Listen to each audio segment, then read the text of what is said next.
शब्दरंग या आमच्या चॅनलला लाईक करा, शेअर करा आणि सबस्क्राईब करा, कारण ते फुकट आहे. आणि बेल आयकॉन दाबायला अजिबात विसरू नका, म्हणजे आमच्या नवीन व्हिडिओची नोटिफिकेशन तुम्हाला लगेच कळेल. नमस्कार, मी डॉक्टर वंदना यादव तुम्हा सर्वांचं स्वागत करते शब्दरंगच्या नवीन सदरामध्ये जागर स्त्री शक्तीचा. आपण गेले 2 दिवस झाले आपण वेगवेगळ्या दुर्गांना भेटतोय, त्यांचे अनुभव ऐकतोय, त्यांच्याशी गप्पा मारतोय अगदी मनमोकळ्या. आजही आपण एका अशाच व्यक्तिमत्वाला इथे इन्व्हाइट केलेलं आहे. आज आपण त्यांच्याशी बोलणार आहोत, त्यांचं मन उलगडणार आहोत आणि त्यांच्या अनुभवाने स्वतःला पुन्हा एकदा समृद्ध करणार आहोत. मग अशाच अनुभव. मग आता आजचा विषय काय, तर तो तुमचा आणि माझा सर्वांचा अगदी जिव्हाळ्याचा विषय, तो म्हणजे कॉस्मेटिक्स, नाही का. कॉस्मेटिक्स शिवाय आपला दिवस सुरूही होत नाही आणि संपतही नाही. माझा पण आवडीचा विषय, तुमचा पण, आणि तोच आवडीच्या विषयावरती अतिशय सखोल असं ज्ञान घेऊन आणि त्या कॉस्मेटिक्स या क्षेत्रामध्ये काम करणाऱ्या बार्शीतल्या सुविद्य अशा सुनीता गाडेकर मॅडम, मी तुमचं स्वागत करते शब्दरंग मध्ये. मॅडम, तुमचं स्वागत आहे. मॅडम, मला आपण डायरेक्ट विषयाला बोलू, कारण कॉस्मेटिक हा विषयच एवढा मोठा आहे की त्याच्यावर कितीही बोलला पण तर कमी आहे. मला तुम्हाला असं विचारायचंय की म्हणजे तुम्ही खूप दिवसांपासून नव्हे, खूप वर्षांपासून या क्षेत्रात आहात. मग कॉस्मेटिक्स बार्शी सारख्या ग्रामीण भागामध्ये कॉस्मेटिक्स हा विषय कितपर्यंत रुजेल, किंवा इथली ग्रामीण भागातली स्त्री कुठलं कॉस्मेटिक वापरेल किंवा काय वापरणार नाही, ह्या सगळ्यांचा अभ्यास करून तुम्ही कशी काय ह्या क्षेत्रामध्ये कसं काय पदार्पण केले, किंवा तुम्हाला कसा विचार आला की नाही मी ह्यात काहीतरी केलं पाहिजे? सुरुवात काय? सुरुवात अशी आहे, मी सुनीता गाडेकर मैथिली या नावाने पार्लर 1993 सालापासून चालवित आहे. 93, 95, 97 पर्यंत साधारणतः मी माझ्या रुटीन पार्लर मध्ये होते.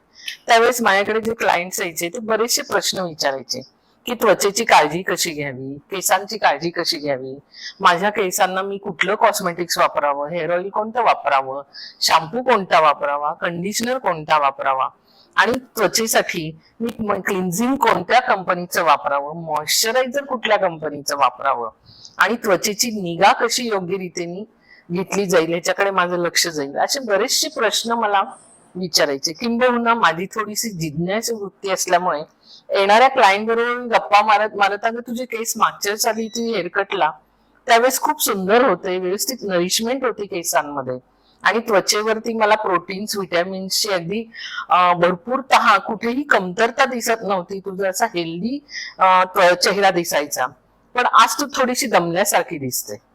असे माझ्या तोंडून जेव्हा प्रश्न माझ्या क्लायंटना जायचे, अर्थात क्लायंट म्हणजे आमचं दैवत असतं, आणि मी कधीही माझ्या क्लायंटकडे फक्त अर्थार्जनच्या दृष्टीने पाहिलं नाही.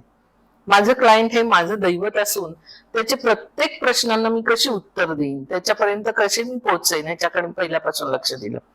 मग असं विचारता विचारता माझ्याच मनात आलं की ज्यावेळेस कुठल्याही ट्रीटमेंटला किंवा एखाद्या हेअरकटला माझ्याकडे क्लायंट येईल, तर त्यावेळेस आपण त्यांना त्यांच्या त्वचेविषयी एखादं कॉस्मेटिक सजेस्ट का नाही करायचं, बरोबर आहे, आणि केसांविषयी का नाही करायचं. मग करायचं तर अमक्या ठिकाणी मी इथं हे उत्तर देण्यापेक्षा माझ्याकडेच हे उपलब्ध आहे, हे असं आपण केलं तर हे समीकरण त्रिसूत्री आपण गाठली तर, हा विचार माझ्या डोक्यात आला. आणि ह्यामध्ये माझ्या मिस्टरांनी फार अनमोल मला साथ दिली, आणि 1998 साली मी पहिली कॉस्मेटिक्स एजन्सी घेतली, पॅनम हो हब. काहीही कळत नव्हतं त्यावेळेस की कॉस्मेटिक कंपनी असते काय, ती चालवायची कशी, त्याला लायसन असतं का नसतं, आणि जरी असलं तरी त्याची मॅन्युफॅक्चरिंग डेट काय असते आणि एक्सपायरी काय असते, ह्या सगळ्या गोष्टी हळूहळू ज्यावेळेस मी कॉस्मेटिक्स विकत गेली त्यावेळेस समोरून मला प्रश्न आले, आणि त्याची मी उत्तरं देता देता बरीच काही शिकून गेले. अगदी खरंय, म्हणजे म्हणतात ना, गरज ही शोधाची जननी आहे, आणि अगदी तसंच झालंय मॅडमच्या बाबतीत. म्हणजे कसं ग्रामीण भागातले प्रॉब्लेमही तसे वेगळेच असतात, नाही का. म्हणजे अर्बन प्रॉब्लेम्स वेगळे आहेत आणि ग्रामीण भागातले स्किनचे प्रॉब्लेम्स वेगळे आहेत, किंवा हेअरचे प्रॉब्लेम वेगळे आहेत. म्हणजे तो जो काळ होता, ज्या काळाबद्दल तुम्ही बोलताय 1997-98चा, मग त्यावेळेस तेवढी जागरूकता मला वाटतं कॉस्मेटिक्सच्या बाबतीत नव्हती. अजिबात नव्हती. कशी निर्माण केली तुम्ही क्लायंट मध्ये? येणारं क्लायंट अक्षरशः त्यांचे स्वतःचे केस हेअरकटला येते वेळी निर्मानी धुवून यायचे, निर्मा वॉशिंग पावडरने. हे मी स्वतः हँडल केलेलं आहे, आणि त्या केसांची काय दयनीय अवस्था व्हायची. विशेषतः सोलापूर जिल्हा आहे, बार्शी हा तालुका आहे, आणि हे आपल्या तालुक्याच्या आजूबाजूची छोटी मोठी गाव आहेत. आता मी काय वैयक्तिक कुठल्या गावाचं कुठल्या क्लायंट विषयी नाही बोलत, पण जनरली येणारं क्लायंट हे मला 60 ते 70% आजूबाजूच्या गावातून ज्यावेळेस माझ्याकडे यायचं गावखेड्यातून, त्यावेळेस त्यांची त्वचा आणि केस पाहून मला वाटायचं हिचं थोडस ही स्वतःच्या केसांची निगा चुकते आहे, ती चुकीचा शॅम्पू आणि कंडिशनर स्वतःच्या केसांवरती लावते आहे.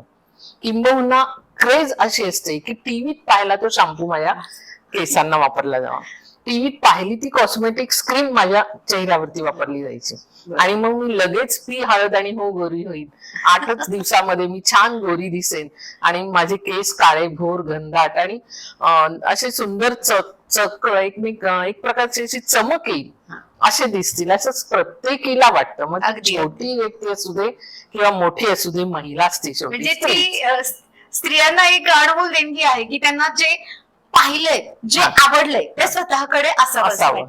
आणि जे तुम्ही म्हणालात की शॅम्पू आणि कंडिशनिंग, तर म्हणजे मला चांगलं आठवतं की म्हणजे मी लहान होते तेव्हापासून पण माझे पण असेच लांब चांगले केस होते, तर माझी आई शिकेकाई वगैरे वापरायची.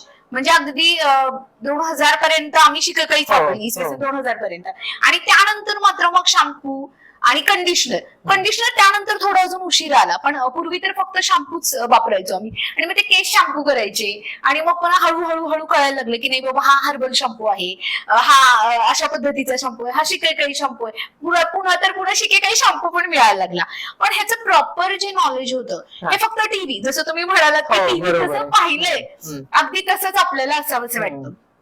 पण प्रॉपर माझ्या केसांचा पोत कसा आहे, त्या केसांच्या पोत प्रमाणे मी कुठला शॅम्पू लावला पाहिजे, तो किती वेळ माझ्या केसात असला पाहिजे, मी तो कंडिशनर लावते तो योग्य आहे का. मग हे सगळं ह्या ग्रामीण भागामध्ये प्रत्येक तुमच्याकडे येणाऱ्या महिलेला, तुमच्या मैत्रिणीला जेव्हा तुम्ही सांगत होतात तेव्हा त्यांना ते पटत होतं का, म्हणजे तो काय वेगळा होता. म्हणजे तुमचा हा प्रश्न अतिशय योग्य आहे मॅडम, कारण समोरच्या व्यक्तीला आपलं मत पटवून देणं हे कौशल्यच असतं. सहजासहजी ते पटत नाही, कारण ती व्यक्ती बरेच वर्ष शिकेकाईच्या शेंगा उकळून मग त्यांची आई रात्रभर ते भिजत घालायची आणि दुसऱ्या दिवशी त्या उकळलेल्या शेंगांचं पाणी ते केसांना लावलं जायचं. आणि मी मगाशी म्हटल्याप्रमाणे ही लोक अक्षरशः वॉशिंग पावडर केसांना लावायचे, आणि ह्यातून त्यांना बाहेर यायला बराच कालावधी लागला. मला खूप वेळा एखाद्या व्यक्तीला पटवून सांगावं लागलं की नाही, हे तेल तुझ्या केसांनाही सूट होत नाही आणि हा शॅम्पूही तुझ्या केसांना सूट होत नाही, आणि तू जे जनरली होतं की मला गोरं दिसायचं आहे त्याच्यासाठी तुझी क्रीम वापरते ती तुझ्या स्किनला तर अजिबात सूट होत नाही, कारण तू इथून ही क्रीम लावते चेहऱ्याला आणि लगेच तू सूर्यप्रकाशात, तीव्र सूर्यप्रकाशात जाते. मॅक्झिमम इथल्या आपल्या गावखेड्यातल्या बायका हे शेतामध्ये काम करायच्या, त्यामुळे कुठलीही क्रीम लावून ती पटकीनी घराबाहेर पडायची आणि शेतामध्ये काम करायला लागायची. त्यावेळेस जो सूर्याचा तडाखा असतो त्यामुळे ते मेलॅनिन त्वचेमधलं डिस्टर्ब व्हायचं आणि त्यांची त्वचा अजून खराब होऊन, अजून कोरडी होऊन त्या त्वचेवरती वांग येण्याचं प्रमाण त्या काळात जास्त होतं. तुम्ही जर एक बघाल मॅडम, आता सध्याच्या काळामध्ये थोडस वांग येण्याचं प्रमाण कमी झालंय, अगदी चेहऱ्यावरती पिंपल्स येण्याचं काम कमी झालेलं आहे. पण ज्यावेळेस आम्ही पार्लर सुरू केलं 1993 साली, तो काळ असा होता की बऱ्याच त्वचेवरती पिंपल्स होते, बरीच त्वचा ही रापलेली असायची वांग, कारण एवढं काही ते नाही ती ब्युटिशियन एज्युकेटेड नसेल, आणि कदाचित त्यावेळेस त्या ब्युटिशियनला पण एवढं नसेल लक्षात येत की आपण आपल्या क्लायंटना काय सजेस्ट करावं. ह्याच्यासाठी एक अगदी खरे. मग हे लोकांपर्यंत पोहोचवण्यासाठी मग तुम्ही काही वर्कशॉप, काही सेमिनार किंवा पर्टिक्युलर एखाद्या कॉस्मेटिक कंपनीशी टाय अप करणं किंवा ती कंपनी बार्शीत येऊन त्याचे डेमॉन्स्ट्रेशन देणं, आणि किंवा म्हणजे स्त्रियांना कधी कसं असतं माहितीये का की समोर जर पाहिलं तर त्या पटकन विश्वास ठेवतात, म्हणजे अरे हा हे दाखवलं होतं खरं अगदी तसंच झालंय, म्हणजे असं काही आहे का, म्हणजे तुम्ही त्यासाठी काही केलं होतं का, म्हणजे तुम्ही एक कॉस्मेटिक्सचं एक स्प्रेड व्हावं, म्हणजे अवेअरनेस वाढवावा लोकांमध्ये किंवा स्त्रियांमध्ये, त्यासाठी काही केलं होतं का. बरोबर आहे मॅडम, एक चांगला प्रश्न तुम्ही मला आता विचारला. पार्लर चालू रन करत ज्यावेळेस मला जागरूकता आली क्लायंटकडे पाहून की ह्यांना केसांची आणि त्वचेची आपण अतिशय योग्य वेगळ्या प्रकारची माहिती द्यावी, की तुम्ही आता जसं म्हटलात की नुसतं ऐक्यू गोष्टींवरती ही लोक विश्वास नाही ठेवत, ज्यावेळेस ते पाहतात डोळ्यांनी, टीव्ही पाहतात तेव्हाच त्यांच्यावरती इम्पॅक्ट होतो. त्यासाठी आमच्याकडे एक कॉस्मेटिक्स मनामध्ये रुजवायला सेमिनार हा प्रकार असतो. ओके. सेमिनार हा प्रकार ब्युटिशियन साठी असतो. तो आणि काही जर एखादी ब्युटिशियन स्वतःच्या बहिणीला मैत्रिणीला तिथे घेऊन आली तर तो प्रचार निश्चितच जास्त व्हायचा. मग आधी काय केलं की कंपन्यांशी मी टायअप करून घेतलं, कॉस्मेटिक्स कंपन्यांशी, आणि त्यांच्याशी ब्रँडिंग केल्यानंतर मी बरेचसे सेमिनार आणि वर्कशॉप घ्यायला सुरुवात केली. आधी सर्वात मी ब्युटिशियन्स जागृत केल्या. आणि मॅडम मला त्यावेळेस खूप कष्ट घ्यावे लागले की एखाद्या ब्युटिशियनला पटवून देणं, तू नुसत्या बेसिक कोर्सवरती बसू नकोस, ऍडव्हान्स आहे, डिप्लोमा आहे, त्याच्यामध्ये सिडिस्को नावाची मोठी पोस्ट ग्रॅज्युएशन डिग्री आहे, साइड बाय साइड तुम्ही हेअर मध्ये स्पेशलायझेशन करू शकता, मेकअप मध्ये स्पेशलायझेशन करू शकता. इव्हन सिडिस्कोचे विषय परत बदलले गेले. आम्ही ज्यावेळेस शिकत होतो फक्त स्किन हा विषय असायचा, ब्युटी रिलेटेड. त्यानंतर सुदैव ह्या इतक्या मुलींचं ठरलं की तुम्ही वॅक्सिंग मध्ये सुद्धा सिडिस्को करू शकता, मेकअप मध्ये सुद्धा करू शकता. ही त्यांच्यामध्ये जागरूकता प्रत्येक सेमिनार मध्ये मी आणत गेले. आणि माझं सुदैव एवढं चांगलं आहे मॅडम, बार्शी सारख्या ठिकाणी मी राहून आजपर्यंत मी 5 कंपन्यांचं, कॉस्मेटिक्स कंपन्यांचं ब्रँड प्रमोशनचं काम केलं. अरे वा, बघा म्हणजे इतक्या छोटीशी गोष्ट, एक विचार आला मनामध्ये की एखाद्या स्त्रीची स्किन बघून की नाही हिला ह्या कॉस्मेटिकची गरज आहे, आणि तो विचार म्हणजे लोकल टू युनिव्हर्सल कसा काय तो प्रवास आहे. म्हणजे बघा ना, एक छोटासा विचार तुमच्या मनात येणं आणि लोकल लेवलला, आणि तुम्ही आज 5 कंपन्यांचं ब्रँड अँबॅसिडर असणं, त्याचे वर्कशॉप सेमिनार्स भारतात, आणि मला वाटतं तुम्ही भारताबाहेरही अशा पद्धतीचे वर्कशॉप मध्ये केले मी. आणि आपल्या महाराष्ट्र सोडून गुजरात मध्ये सुद्धा मी बरेचसे सेमिनार वर्कशॉप केले. मला त्या काळामध्ये एवढे हिंदीचा प्रचार नव्हता, पण तोडकी मोडकी काळीनं हिंदी, आणि माझी जिद्द होती की माझं प्रत्येक वाक्य हे समोरच्या ब्युटिशियनच्या मनामध्ये रुजलं पाहिजे. त्यामुळे कधी कधी मी मीडिएटर वापरायची. कधी कधी मध्ये एखाद्या जर शहरामध्ये गेलं, लँग्वेजचा माझा प्रश्न यायला लागला तर मी माझ्या सेमिनार मध्ये मीडिएटर सुद्धा वापरलेले आहेत. त्यामुळे समोरच्या ब्युटिशियनला सहजरित्या पटत गेलं. आणि अजून एक आता तुम्ही काढलाय विषय म्हणून म्हणते, माझं सुदैव खूप चांगलं की माझ्या मिस्टरांनी याच्यामध्ये 100% साथ दिली. आणि माझी जगत जननी, माझी स्वतःची आई आणि वडील ह्यांनी लहानपणापासून आमच्या मनामध्ये रुजवलं होतं की तुम्ही एखादं क्षेत्र जर निवडलं तर नुसतंच निवडू नका, त्या क्षेत्रामध्ये टॉपमोस्ट काय आहे त्याच्याकडे जा. आणि आज आम्ही 4ही भावंड टॉपमोस्ट आहोत. कोणीही फक्त डिग्री घेऊन थांबलं नाही, प्रत्येकाजवळ पोस्ट डिग्री आहे, PhD आहे, मास्टर आहेत सगळे. आणि मला सुद्धा आईने इथं पार्लर जरी मी क्षेत्र निवडलं लग्नानंतर, हे क्षेत्र मी माझ्या सासऱ्यांमुळे निवडलं. त्यांचंही मला खूप सहकार्य होतं मोठं. आज त्यांची उणीव मला रोज भासते. अगदी खरं. आणि कारण कुठली स्त्री मॅडम जेव्हा घराबाहेर पडते तेव्हा तिचं जेवढं कॉन्ट्रीब्युशन घरामध्ये असतं तेवढंच घरच्यांचं तिच्या बाहेर असण्यामध्ये कॉन्ट्रीब्युशन असेल तरच ती प्रगती करू शकते. म्हणजे इथे आलेल्या प्रत्येक स्त्रीकडनं म्हणजे एक कॉमन जो एक थ्रेड म्हणूया आपण ह्या दुर्गांमधला, तर तो आहे की आज आम्ही जे काही झालेलो आहे ते आमच्या फॅमिली सपोर्टमुळे. कारण तो जर घरात म्हणजे तुमचा स्ट्रगल जर उमऱ्याच्या आतच चालू झाला असेल तर प्रचंड जड जातो. आणि तो स्ट्रगल जेव्हा उमऱ्याच्या बाहेर चालू होतो आणि तेव्हा तुमची घरची सगळी तुमच्यासोबत उभी असतात, त्या स्ट्रगलचा एक आनंद पण वेगळाच असतो, तो यशाची त्या मजाच वेगळी असते काही. आणि तुम्ही म्हणजे खूप छान सांगितलं की तुमच्या फॅमिली सपोर्टमुळे, कारण तुम्ही जे क्षेत्र निवडले त्याच्यामध्ये दौरे फिरणं आणि कॉस्मेटिक्स ह्या सगळ्या इंटरनॅशनल नॅशनल कंपन्या, त्यांच्याशी टायअप, त्यांच्याशी बोलणं, म्हणजे हे सगळं त्या काळामध्ये म्हणजे जेव्हा लोकांचा माइंडसेट अगदी नॅरो होता त्या काळामध्ये पचणं, रुजणं आणि त्यासाठी परवानगी मिळणं म्हणजे खरं तर तुमच्या घरच्यांची सुद्धा कमालच आहे. आणि त्या काळामध्ये मला माझ्या सासूबाईंनी पण चांगली साथ दिली. त्या मी नसताना घर व्यवस्थित सांभाळायच्या, माझ्या पार्लरकडे लक्ष द्यायचे. तुझे इतके स्टुडंट आले होते, तुझे इतके क्लायंट आले, तुझ्या असिस्टंटनी इतकं काम केलं, एवढं मला त्या नेहमी सांगायच्या. हा पण एक सपोर्ट फार महत्वाचा असतो. अगदी खरं. आणि तो सपोर्ट असेल तर स्त्रीला म्हणजे आकाशही ठेंगणं आहे भरारी घ्यायला, आणि तुमची ती भरारी आम्ही अनुभवतोय. पण आता हे कॉस्मेटिक्स मध्ये तुम्ही स्थिरावलात, म्हणजे तुमचं पार्लर पण आहे, म्हणजे आता तुम्ही टॉपला आहात असं म्हणायला काही हरकत नाही. कौटुंबिक जबाबदाऱ्यांमधून पण आता आपण बऱ्यापैकी रिलॅक्स झालेलो आहेत. मग आता तुम्ही ह्या प्रोफेशन कडे कसं पाहता? म्हणजे आता रिटायरमेंट घ्यायची तुम्हाला थांबायचंय का, ह्याच्यात अजून काहीतरी नवीन करायचंय, कारण आता ट्रेंड बदलतोय, काय बदलतोय. आता पूर्वी ब्लूटॉक्स नव्हतं, नॅनो नव्हती, आता ते सगळं आलंय पुन्हा.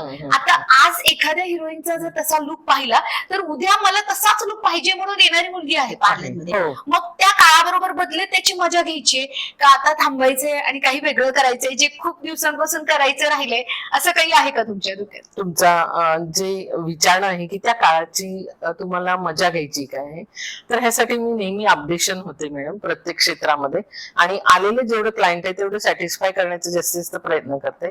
दुसरा सगळ्यात महत्वाचा असं आहे की मला स्वतःला आपल्या करिअरमध्ये टॉपमोस्ट होताना रिटायर व्हायचं फार फार आवड आहे. म्हणजे असं होऊ नये की आता ही थकली खूप आणि आता हिचं पार्लर बंद पडलंय, तर ते न करता मी थोडासा पार्लरचा माझा जो वेळ आहे तो कमी केला आहे आणि मी सोशल वर्क कडे वळलेली आहे. एप्रिल पासून, मागच्या एप्रिल 2023 पासून सुदैवानी मला पोपट मुरलीधर चव्हाण भेटले, अमित इंगोले भेटले. त्यांनी काही मला संधी दिल्या की जसं काही भाग्यकांता प्रतिष्ठानचे तुम्ही अध्यक्ष व्हा, आमची ही एनजीओ आहे आणि ह्याच्यामध्ये आमचे बरेचसे सामाजिक कार्य आहे ज्यामध्ये तुमचा वाटा चांगला ठरावा, त्यासाठी तुम्ही बघा काही विचार करता का. सुरुवातीला वाटलं आपण कॉस्मेटिक्स मधून एकदम समाजाकडे जातोय तर आपली किती वाटचाल असेल, पण मी 24 तास सुद्धा मला त्यांनी विचार करण्याची संधी नाही दिली आणि आज तुम्हाला 4 वाजता ऑफिसमध्ये यायचं आणि अध्यक्ष पदाची धुरा स्वीकारायची आहे.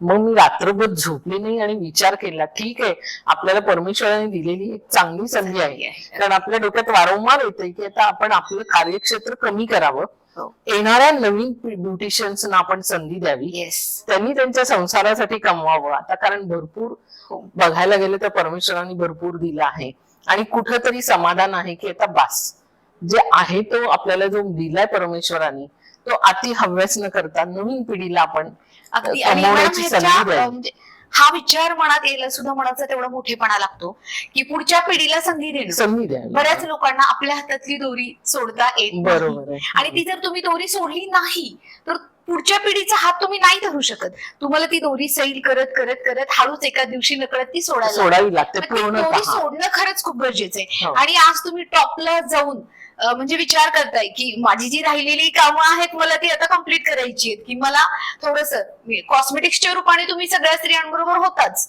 पण भाग्यकांता बरोबर परिवाराबरोबर जोडून तुम्ही अजून लोकल लेवलला काहीतरी करू शकताय आणि त्याच्यासाठी तुम्हाला तुमचा विषय सोडायची पण गरज नाही. म्हणजे तुम्ही त्या विषयात सुद्धा सोशल वर्क करू शकता. अवेअरनेस खूप महत्वाचं आहे. म्हणजे आता हल्ली काय झालंय की प्रचंड नवीन ट्रेंड्स आलेले आहेत आणि ते ब्लाइंडली फॉलो पण केले जातात. मग त्या पिढीला कुठेतरी थांबवणं पण गरजेचं आहे. मग अशासाठी तुमच्यासारख्या ज्येष्ठ कॉस्मेटिशियन्सची गरज आहे. तुमच्या आता मार्गदर्शन, तुमच्या कामापेक्षा तुमच्या मार्गदर्शनांची गरज आहे.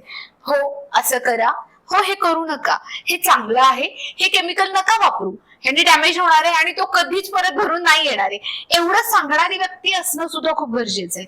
आणि आपण जर पाहिलं तर बार्शी परिसरामध्ये खूप मेकअप आर्टिस्ट नव्याने येत आहेत, तर त्या सगळ्या मुलींना ह्या क्षेत्रामध्ये यश मिळवायचं असेल तर तुम्ही काय सांगाल? यश हे निश्चितच प्रत्येक ब्युटिशियननी मिळवलंच पाहिजे जर ती एज्युकेटेड ब्युटिशियन असेल तर. आता जसं तुम्ही म्हणालात मॅडम की ट्रेंड हा बदलत गेला पाहिजे. मग मी तुम्हाला मगाशी सांगितलं, मगाशी आपल्या बोलण्यातून आलं की मी बरेचसे सेमिनार वर्कशॉप करायचे. पुन्हा मी माझ्या कंपनींना सांगायला सुरू केले की तुम्ही सेमिनार हा शब्द काढा आणि ब्युटी अवेअरनेस प्रोग्राम हा शब्द द्या मला. एक्झॅक्टली त्याला जे हेडिंग तुम्ही देताय की सेमिनारला या मॅडम सेमिनारला, त्यापेक्षा मला जागृत करायचं आहे ब्युटिशियन्सना. का बरं तर फ्रँकली सांगायचं म्हणजे मॅडम आजकाल जे चाललेलं आहे की 1-2 महिन्याचा कोर्स करतात आणि त्या मुली कमवायच्या नादी पडतात. ह्याच्यासाठी वरून जे काही कोर्सेस आलेत ते फ्री मध्ये आलेत आणि तुम्हाला आम्हीच उलट 800 रुपये 1000 रुपयाचं सामान देतोय. ह्याचा पगडा माझ्या नवीन पार्लर ज्या स्टुडंटनी उघडलंय त्यांच्यावरती खूप येतो. अगदी. मग मी ह्या मुलींना सांगते की तुम्ही त्यांच्याकडे लक्ष देऊ नका, तुम्ही तुमच्या कामात लक्ष द्या. समोरचं क्लायंट तुम्ही कसं सॅटिस्फाय करताय आणि त्याच्यापेक्षा तुम्ही अपडेट होत राहा. कोरोना पिरियड मध्ये बऱ्याच लोकांनी निगेटिव्हली बघितलं, अरे असं आहे, अरे तसं आहे, ह्याचा त्रास होणार आहे. पण मॅडम मी तुम्हाला खरं सांगते, माझ्या मिस्टरांनी सुरुवातीलाच सांगितलं की तुला ही आलेली संधी आहे, इतके वर्ष तुला कुठल्याही गोष्टींना इतर कार्य करायला वेळ मिळाला नाही. Yes. कोरोनाकडे आपण पॉझिटिव्हली बघूया. बघूया. ठीक आहे, आपण प्रिकॉशन्स घेऊ, खूप पद्धती आपण हँडल वेगळ्या करू, पण तुला वेळ मिळतोय तर तू विश्रांती घे, पिक्चर बघ.